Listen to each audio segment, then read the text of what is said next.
My name is Aria. I'm 29 years old, and I hunt financial predators for a living.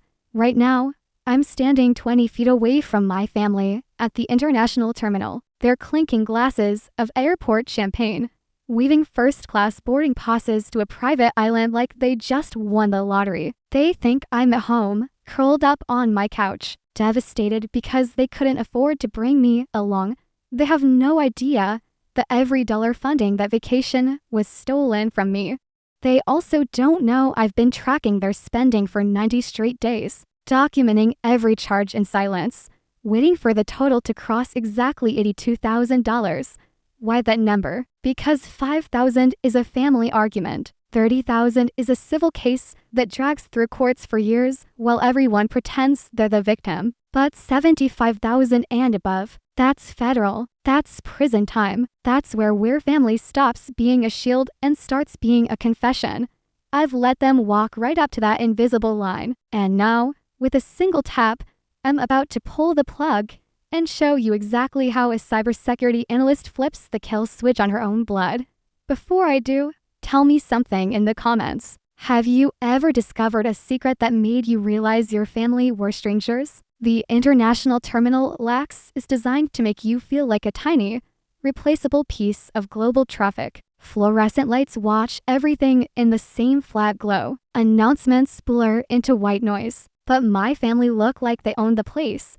They were clustered at the e-gates for a flight to mail, laughing just a little too loud, the way people do when they want everyone within earshot to notice how well life is treating them. My mother, Linder, was wrapped in a pale cashmere shawl I recognized from a luxury catalog I'd once put back on the shelf because the price made my eyes water. She looked like a glossy magazine version of deserving grandmother on holiday.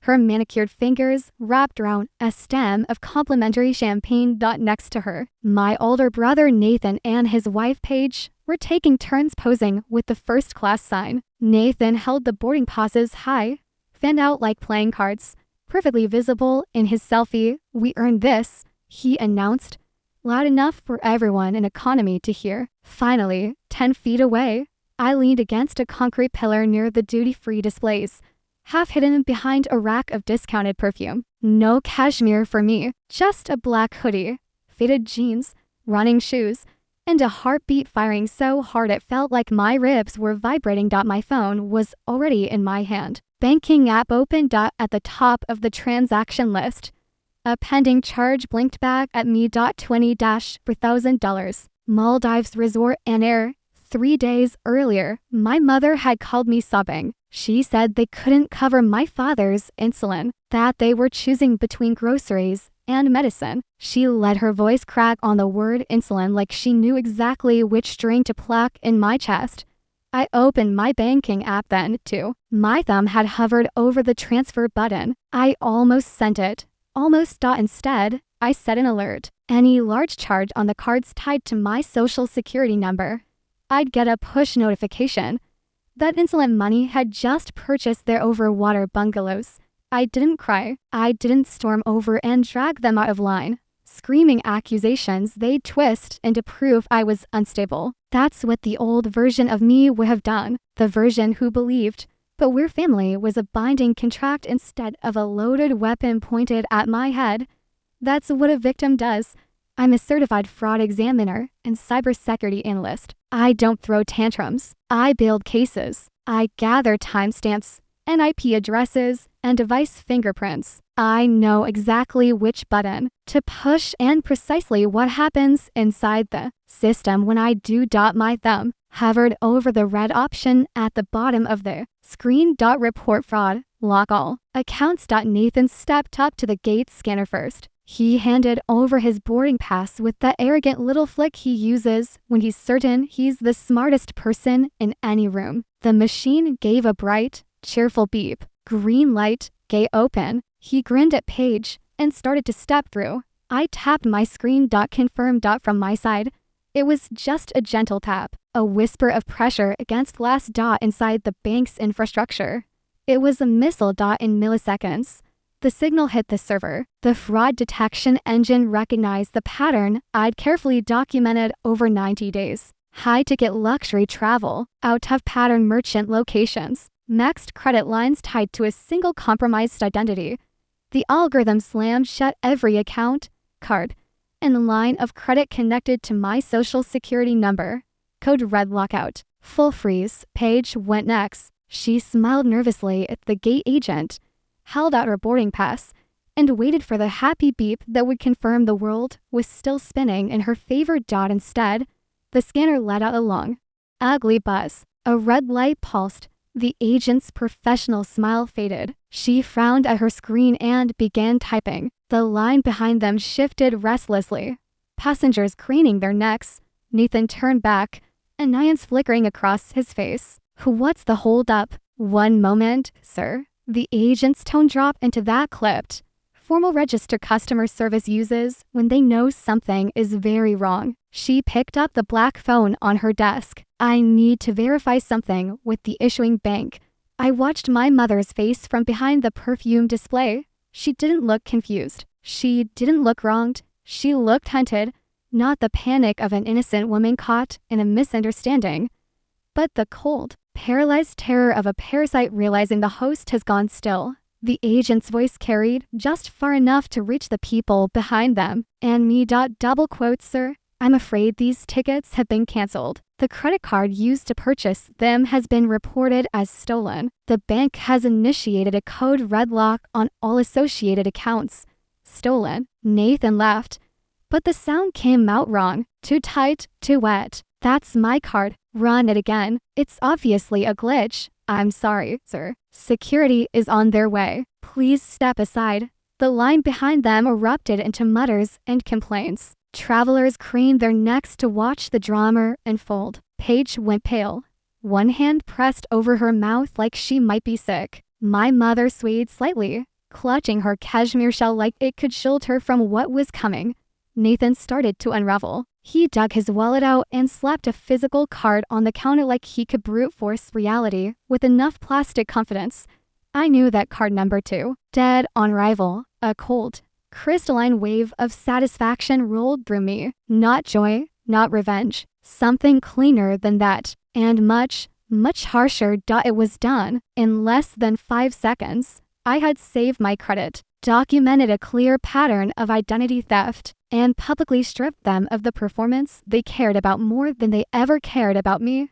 They weren't boarding a flight to paradise. They were stuck at Lax with overpacked designer luggage and a trail of digital evidence leading straight back to their devices.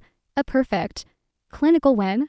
I locked my phone, slid it into my hoodie pocket, adjusted my backpack, and turned away from the scene. My heart rate was finally starting to drop. I'd done exactly what I came to do. I thought that was the end of the war. I didn't realize I just walked straight into theirs. I didn't make it 3 steps. I turned toward the exit and almost collided with a wall of dark blue uniforms. 2 airport police officers stood shoulder to shoulder, blocking my path, hands hovering near their belts. Their faces made it clear this wasn't a friendly conversation.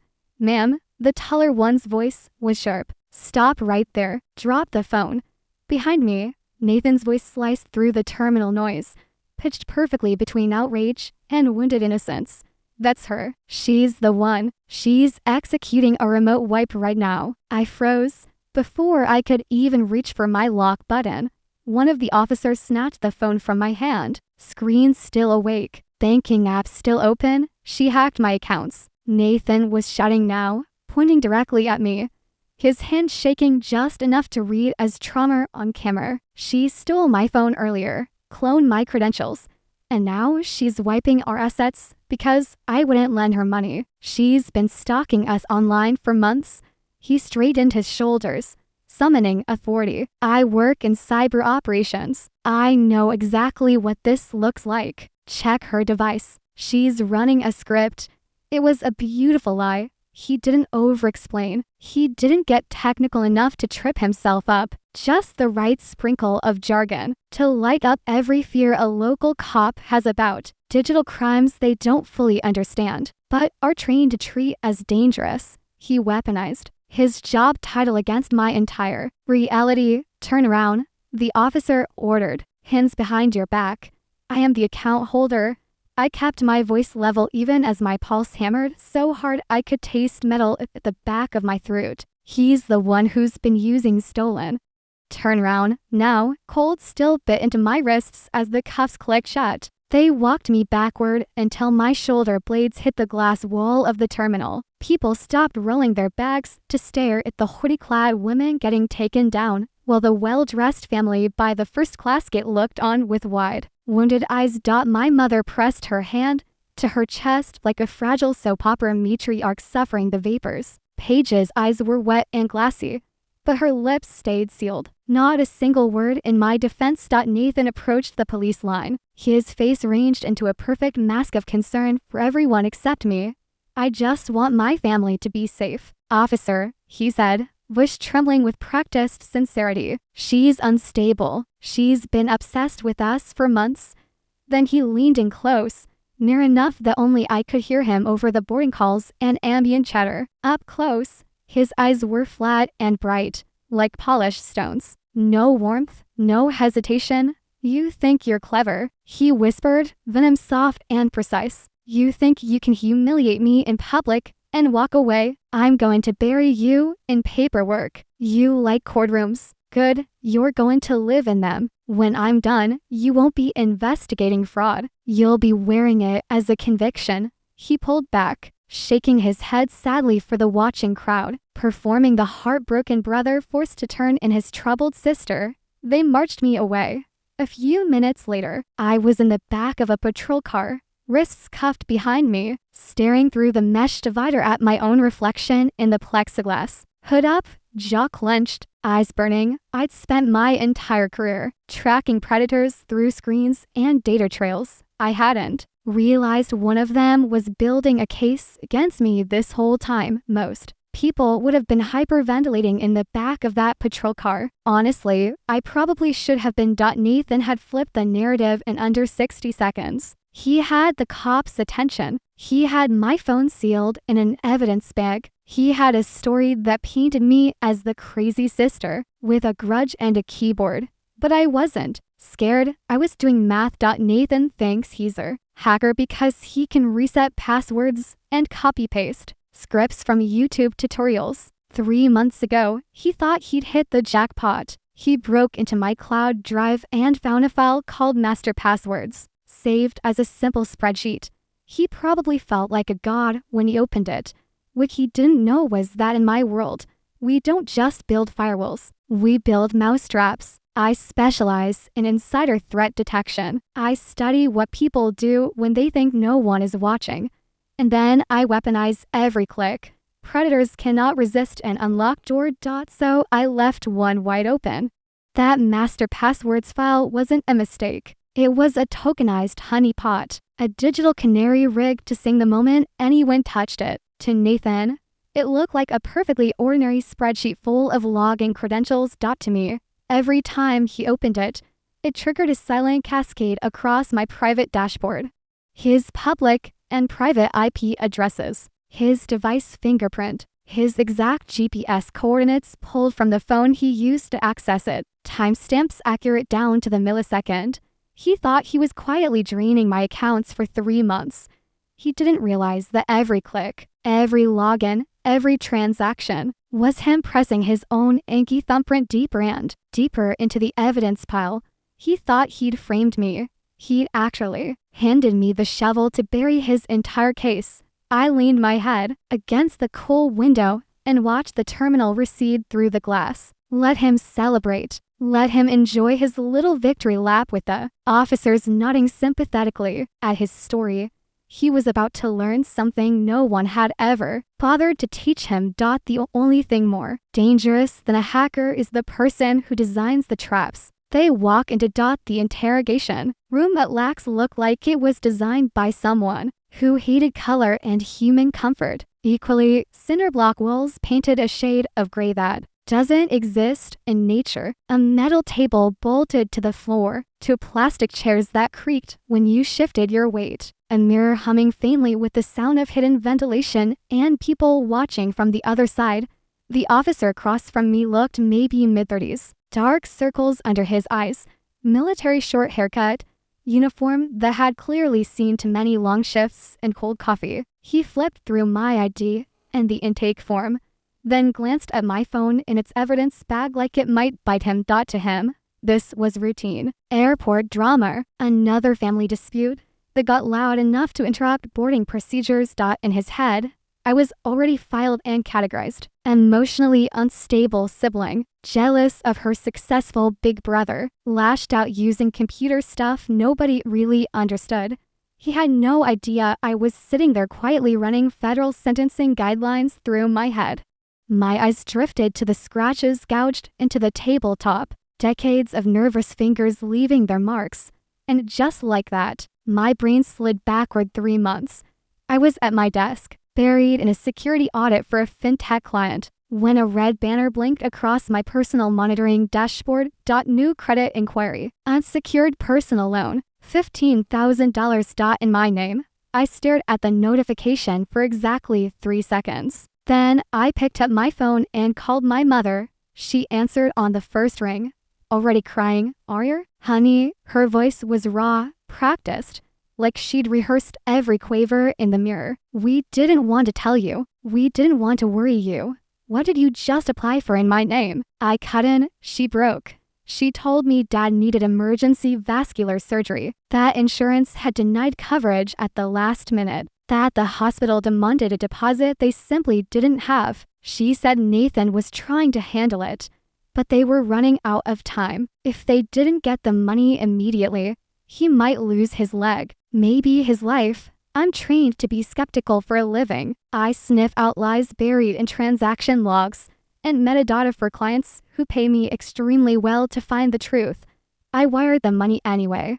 I didn't ask for the surgeon's name. I didn't request the hospital's billing department contact. I didn't even push for a single piece of documentation. I just sent $15,000 to an account Nathan controlled. Because underneath the analyst, I was still a daughter who loved her father, still the little girl who remembered him teaching her to ride a bike, still the teenager he defended when the rest of the family called her too intense, too difficult, too much. But underneath that daughter, the analyst was still very much awake. 40-8 hours later, I traced the funds. They hadn't gone anywhere near a hospital. The loan payout hit Nathan's personal account, jumped through 3 separate exchanges designed to obscure the trail, and landed in a cryptocurrency wallet that had been dormant for months until that very week. I opened a blockchain explorer and watched the transaction ledger like a hawk studying movement in tall grass. No invoices, no withdrawals matching a medical center, no payments to any healthcare provider anywhere in the country. Just my brother, buying altcoins he'd read about on some investment forum, treating my credit score like his personal casino chips. The market tanked 2 days later. The coins crashed with it. My $15,000 evaporated into the digital void. There was no surgery, no denial from insurance, no desperate deadline with my father's life hanging in the balance. They hadn't robbed me to save someone I loved. They'd robbed me to place a bet. I should have cut them off right then. Any rational person would have filed a police report that same night and let the system handle it. But I know the system too well. I've testified in enough cases to understand how these things actually play out. $15,000 of familial fraud is a civil issue. Attorneys, mediation, maybe eventual restitution paid out in installments so small they barely cover my monthly coffee budget. Mostly just years of exhausting drama and family gatherings ruined by lawsuits. I didn't want more drama at Thanksgiving. I wanted them out of my life so completely that even the calendar couldn't drag them back in. 2 weeks ago, sitting in my dark apartment with nothing but the glow of 3 monitors illuminating my face, another alert slid onto my screen. Pending transaction, $24,000. Maldives Resort and Air, first class. I pulled up the running total of everything they'd taken in my name since the surgery lie. The medical emergency loan that funded crypto gambling, a luxury car lease I never signed but was apparently making payments on, designer purchases shipped to addresses I'd never even visited, let alone lived at. $50,000-$8,000. My chest actually hurt. Physical pressure, dull and heavy, like my body needed me to feel in 3 dimensions what my brain had already processed as data points and dollar signs. They were using my stolen identity to book over-water villas and champagne flights while telling me I was too expensive to invite for coffee. My cursor hovered over the freeze card button. I could have stopped it right then, could have locked everything down, and maybe salvaged whatever was left of my credit before they did more damage. I sat there for a full minute, fingers numb on the mouse, weighing my options. Then I pulled up a different window. Federal sentencing guidelines for wire fraud and aggravated identity theft. There's a threshold that matters more than almost any other in these cases. $75,000. Under that amount, the consequences are ugly but often manageable. State charges, probation, maybe some time in a local facility with early release for good behavior. Over that amount, cases have a way of becoming federal priorities, multi-jurisdictional. Wire fraud across state lines, a very different conversation with very different stakes. They'd already taken $58,000.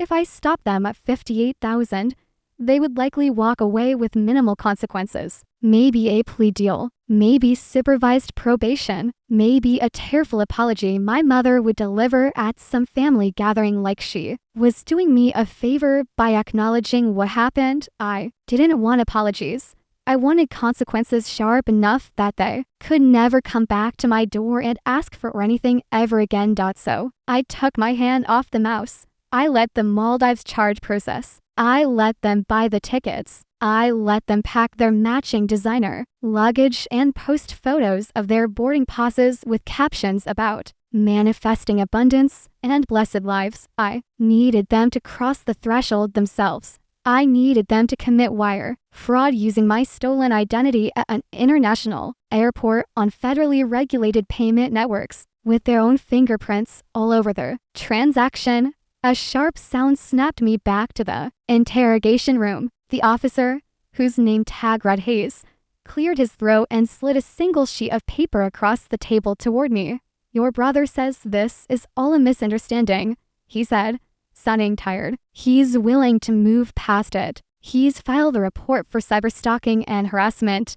Says you've been obsessed with his career, his marriage, his success for years now. But if you sign this and agree to seek counseling, he's willing to drop everything." I glanced down at the document. It was exactly what I expected, an admission wrapped in the language of concern, a promise never to access his accounts again, a recommendation for mental health services, a neat little narrative box designed to contain me.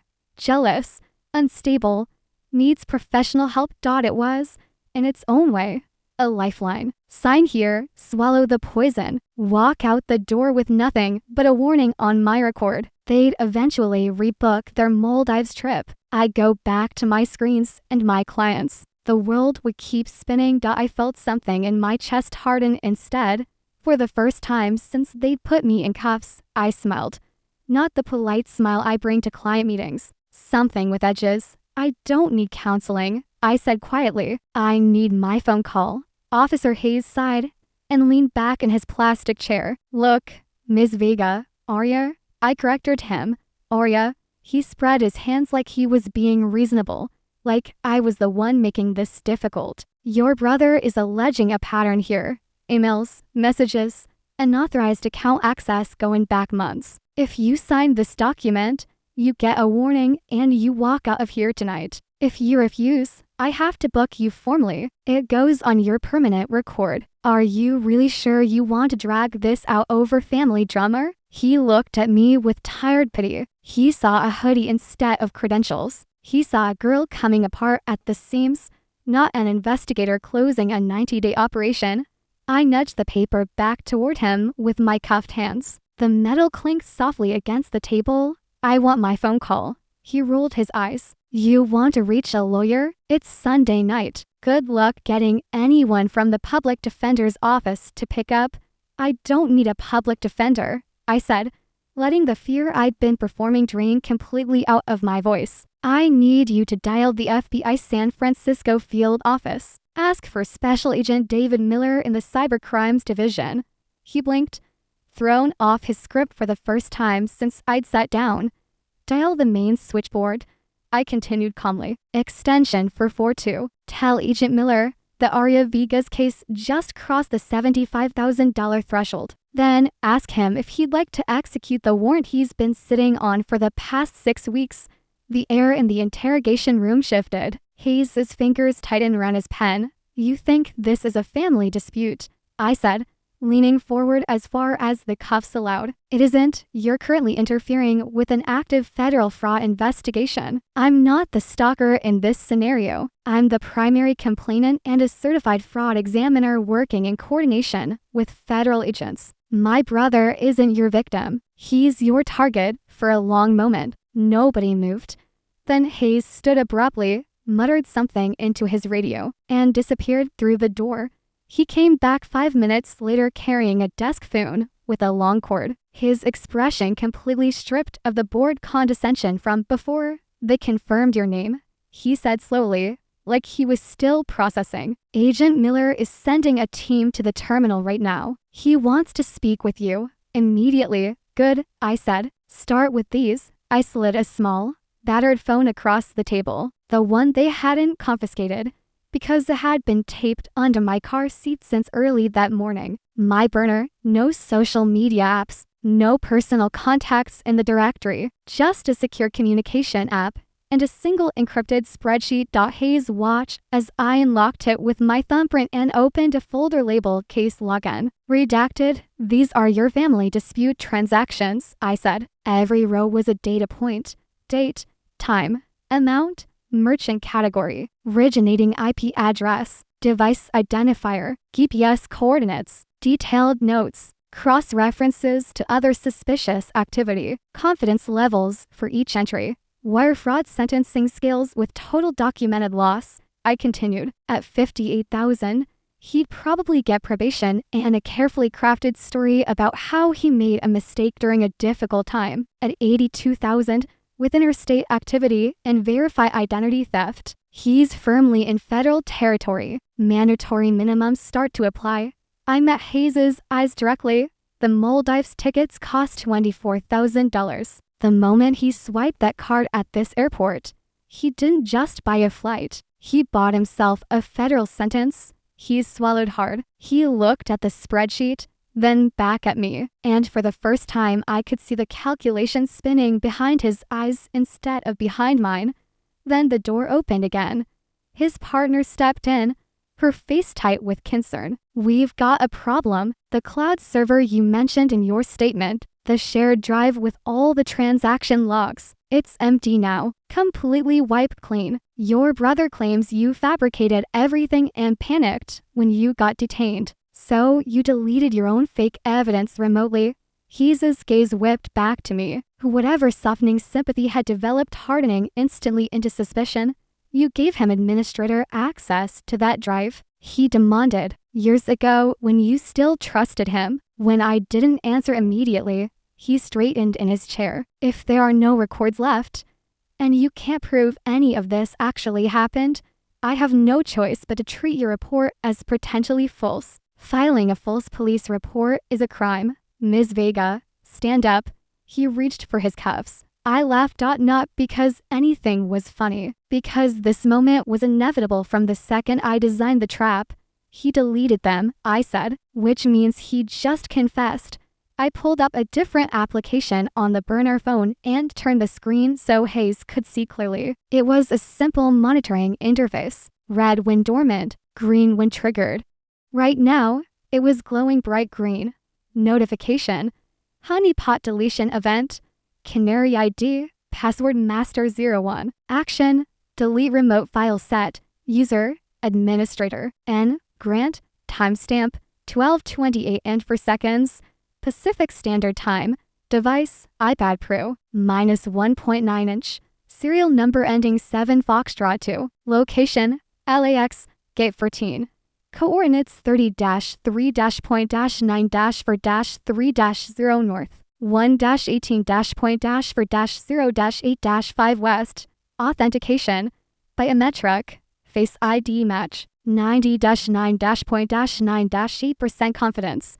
Those logs he just erased, I said. Decoys, copies. Every single one of them was embedded with canary tokens that trigger the moment someone interacts with them. To delete them, he had to log in using the administrator credentials I set up years ago, and on his specific iPad. That login requires Face ID authentication. I let that information sink in. He just proved, in writing with his own biometric data, that he has administrative control over an environment he claims he's never touched. And he did it from the exact gate where you detained me. At the exact time he was supposedly a victim. He stared at the screen. His partner leaned closer, reading the notification data. The real logs are stored offsite, I added calmly, encrypted and replicated across multiple secure servers in a jurisdiction your brother cannot even spell, let alone gain access to. He can burn every decoy I put in front of him. All that does is generate more time-stamped events tied directly to his devices and his face. Before either officer could formulate a response, the door swung open a third time. The man who walked in wore a navy windbreaker with 3 large white letters across the chest. FBI, Agent Miller, I said. You're late. Gate 14 was quieter by the time we arrived. The original boarding queue had been completely dispersed and rerouted to different terminals. The departure screen still displayed mail. Boarding now. Flickering behind the counter with stubborn optimism, Nathan was sitting at a nearby table with a half-eaten burger he'd clearly lost interest in, gesturing animatedly while he talked to my mother and Paige. He was in full performance mode now, righteous hands cutting through the air, wounded indignation spilling out for anyone close enough to overhear. He didn't see the federal agents approaching until they were 5 feet away. Nathan Grant, agent. Miller's voice carried just enough to slice through the ambient airport noise. Federal Bureau of Investigation, you're under arrest for wire fraud, aggravated identity theft, and obstruction of justice. The word federal landed like a physical blow. Nathan's face went completely slack. The half-wrapped burger slid from his fingers and hit the plastic tray with a dull, wet thud. What? No, this is a mistake. I'm the one who called the police. I'm the victim here. She's the one who... Two agents pivoted him smoothly out of his chair and into handcuffs before he could finish the sentence. They recited his Miranda rights with professional detachment, voices flat and practiced. A third agent turned to address my mother. Linda Grant, you're being detained for questioning regarding conspiracy to commit wire fraud and active participation in an ongoing identity theft operation. You are not under arrest at this time, but you are not free to leave this location. My mother's knees buckled visibly. For a moment, I genuinely thought she might collapse. Paige stood frozen beside her, eyes enormous, both hands pressed tightly over her mouth. As the agents walked Nathan past me, he twisted against their grip, eyes blazing with fury. You trapped me, he spat, straining against the handcuffs. You set all of this up. You planned this. You did this deliberately. You ruined our entire family. I held his gaze without flinching. No, I said, my voice pitched low enough that only he and the nearest agent could hear. I gave you choices. I gave you off-ramps at every stage. You chose to take every on-ramp straight into the wall. He tried to lunge at me, the cuffs, and the agents jerked him back. Thieves always make the same mistake. Nathan, I continued calmly. They think deleting the evidence makes it disappear forever. I tilted my head slightly toward the agents gripping his shoulders. They're literally here because you tried to delete it. They led him away. His shoes squeaked against the polished terminal floor. My mother was crying quietly somewhere behind me, the practiced sobs finally giving way to something that sounded genuinely afraid. I didn't turn around to watch. When everything had settled, Gate 14 looked almost eerily normal again. The Maldives flight still blinked optimistically on the departures board like nothing significant had occurred. The gate agent was patiently rebooking confused passengers whose travel had been delayed by what she delicately described as a security incident. one of the airline staffers approached me cautiously. Tablet in hand, Ms. Vega, we've been informed that your ticket was technically purchased using your name and your credit profile. If you'd like to travel today, we can transfer you to a later departure. Same destination, no additional charges. For a brief moment, the idea flickered through my mind. White sand beaches, crystal blue water, silence uninterrupted by sirens or interrogation rooms, or family members asking me for money. A vacation I had genuinely earned through months of patient, methodical work. I shook my head. I'm fine, I said, and for the first time in months. Those words weren't a lie. The aftermath arrived in waves over the following weeks and months. Nathan was formally indicted on multiple federal counts: wire fraud, aggravated identity theft, conspiracy to commit financial crimes, obstruction of justice for the evidence deletion stunt at the airport, with the documented loss amount, the comprehensive digital trail, and his own biometric confession. His defense attorneys had almost nothing to work with. His eventual plea deal still included a federal sentence, 5 years minimum, potentially more depending on the judge's disposition at sentencing. My mother didn't escape either. 3 years, reduced through cooperation, for her documented role in the initial loan fraud and the false statements she'd made to facilitate subsequent thefts. She cried through her entire allocution. The judge was unmoved. Paige took a deal early and avoided prison entirely. She cooperated within the first 72 hours after the arrests, providing testimony and documentation that strengthened the case significantly. Betrayal, it turns out, is remarkably contagious once the first domino tips. My father quietly divorced my mother from inside the rehabilitation facility, where he was genuinely recovering from health issues nobody had bothered to tell me about honestly. We talk occasionally now. It's awkward and halting and more honest than any conversation we had during the decades. I thought we were a normal family. I sold the house I'd kept near them, the one I'd maintained just in case they ever needed me close by, moved north to a city where nobody recognized my name or knew my history, changed my phone number, burned the old SIM card in a small ceremonial fire on my new apartment's tiny balcony, watching the plastic curl and blacken against the night sky. On my primary hard drive, buried in the directory structure, I still had a folder labeled family. I opened it one final time. Old photographs from holidays I now understood differently. Call logs documenting conversations that had been manipulations. A copy of the original fraudulent loan documents with my forged signature. Notes from that night I'd almost wired them money for insulin that was never actually needed. I highlighted everything in the folder. Then I hit delete. No recycle bin recovery. Secure erasure. Multiple overwrites. 0-day vulnerability. Permanently closed. If you're the person in your family who always fixes things, the one who covers unexpected bills without being asked, the one who cleans up messes that aren't yours, the one who absorbs blame because it's easier than fighting, do yourself a favor. Stop reading their excuses. Start reading your logs.